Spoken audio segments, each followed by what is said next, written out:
500-ന്റെയും 1000-ന്റെയും നോട്ടുകൾ പിൻവലിച്ച കേന്ദ്ര സർക്കാർ നടപടി കോവളത്തെ ടൂറിസം മേഖലയ്ക്ക് വൻ തിരിച്ചടിയായെന്ന് ടൂർ ഓപ്പറേറ്റർമാർ. നോട്ട് മാറാൻ കഴിയാത്തത് തങ്ങളെ വലയ്ക്കുന്നതായി വിദേശ ടൂറിസ്റ്റുകൾ പരാതിപ്പെട്ടു.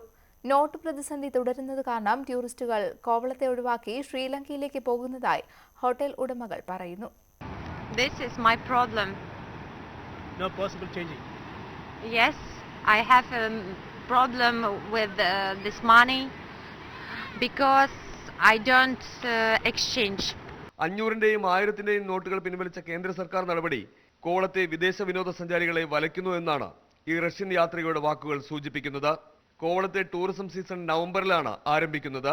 പ്രതിദിനം 100 മുതൽ 500 വരെ വിദേശികൾ ചാർട്ടേഡ് വിമാനങ്ങളിൽ എല്ലാ വർഷവും കോവളത്തെത്തുന്നു എന്നാണ് കണക്ക്. എന്നാൽ നോട്ട് പിൻവലിക്കൽ തീരുമാനം വന്നതോടെ പല ചാർട്ടർ യാത്രകളും ഇന്ത്യയെ കൈയൊഴിഞ്ഞതാണ് കോവളത്തിന് തിരിച്ചടിയായത്. അത് കാർഡായിട്ട് യൂട്ടിലൈസ് ചെയ്യാൻ പറ്റുന്ന ആളുകൾ മാത്രമേ ഇപ്പം വരാൻ പറ്റുന്നുള്ളൂ, ഇല്ലാത്തവർക്ക് വരാൻ സാധിക്കുന്നില്ല. പണം മാറ്റാൻ കഴിയാത്തത് മൂലം കന്യാകുമാരി, മധുര അടക്കമുള്ള പല യാത്രകളും റദ്ദാക്കേണ്ടി വന്നതായി ജർമ്മനിയിൽ നിന്നെത്തിയ ദമ്പതികൾ പറയുന്നു. This kind of problem I never knew before from any country. And I was queuing for 6 hours in India. വിദേശികൾക്ക് പുറത്തുനിന്ന് ചായ കുടിക്കാനോ കടകളിൽ നിന്ന് ഭക്ഷണമോ സാധനമോ വാങ്ങാൻ കഴിയാത്ത സ്ഥിതിയാണ് നിലനിൽക്കുന്നതെന്ന് കോവളത്തെ ടൂറിസം മേഖലയിലെ ജീവനക്കാർ പരാതിപ്പെട്ടു. അവർക്ക് പൈസ ഉണ്ട്, അവർക്ക് മാറാൻ പറ്റുന്നില്ല. പ്രശ്നമാണ്. കോവളത്തെ ഹോട്ടലുകളിലാകെ 30,000 മുറികളാണുള്ളത്. സാധാരണ നവംബർ മാസങ്ങളിൽ ഇതിന്റെ പകുതിയോളം വിദേശ ടൂറിസ്റ്റുകൾ അടക്കമുള്ളവരെ കൊണ്ട് നിറയേണ്ടതാണ്.